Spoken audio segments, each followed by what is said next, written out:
بسم اللہ الرحمن الرحیم۔ معزز ناظرین کرام، السلام علیکم ورحمۃ اللہ وبرکاتہ۔ باپ کی عدالت سے بیٹے کے خلاف فیصلہ۔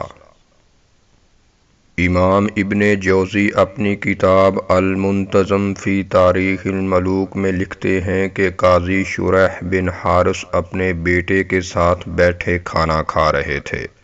بیٹے نے کہا، ابا جان، میرا کچھ لوگوں سے جھگڑا ہے، میں آپ سے مشورہ کرنا چاہتا ہوں کہ اگر میں حق پر ہوں تو مقدمہ آپ کی عدالت میں پیش کروں اور آپ انصاف کے تقاضے مد نظر رکھتے ہوئے میرے حق میں فیصلہ کر دیں، اور اگر آپ یہ سمجھتے ہیں کہ میرا موقف کمزور ہے اور میں غلطی پر ہوں تو پھر میں سرے سے یہ مقدمہ پیش ہی نہیں کروں گا، بلکہ ابھی ان لوگوں کے پاس جا کر کسی طریقے سے صلح کر لیتا ہوں۔ ناظرین اکرام، والد نے دریافت کیا، بتاؤ کیا جھگڑا ہے؟ بیٹے نے تفصیل بتائی۔ قاضی شریح فرمانے لگے، تم پہلی فرصت میں مقدمہ میری عدالت میں پیش کرو۔ اگلے دن مقدمہ پیش ہوا، فریقین حاضر ہوئے، دونوں نے دلائل دیے۔ بعد ازاں قاضی شریح نے اپنے بیٹے کے خلاف فیصلہ سنا دیا۔ عدالت سے فارغ ہو کر باپ بیٹا گھر آئے تو بیٹے نے کہا، ابا جان، آپ نے تو میرے مخالفین کے حق میں فیصلہ کر دیا، یہ کیا بات ہوئی؟ باپ نے کہا، ہاں میرے بیٹے، میں نے ان کے حق میں اس لیے فیصلہ کیا ہے کہ وہ لوگ حق پر تھے۔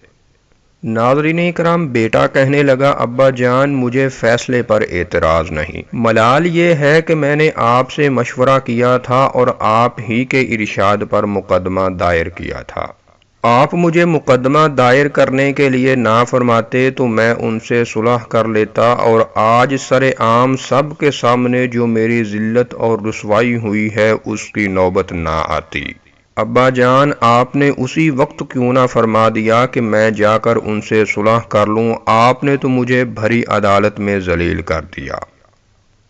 ناظرین اکرام، قاضی شریح نے فرمایا، بیٹے، اللہ کی قسم، تم مجھے دنیا جہان سے زیادہ عزیز ہو، مگر اللہ تعالیٰ تم سے کہیں زیادہ عزیز تر اور محبوب ہے۔ میرے لیے ہرگز جائز نہیں کہ میں اپنے رب کو ناراض کروں۔ اگر میں تمہیں بتا دیتا کہ حق تمہارے مخالفین کے ساتھ ہے تو تم ان سے صلح کر لیتے، اس صورت میں ان کا حق مارا جاتا۔ مجھے ان کی حق تلفی گوارا نہیں ہوئی، اسی لیے میں نے حق بحقدار رسد کا اہتمام کر دیا۔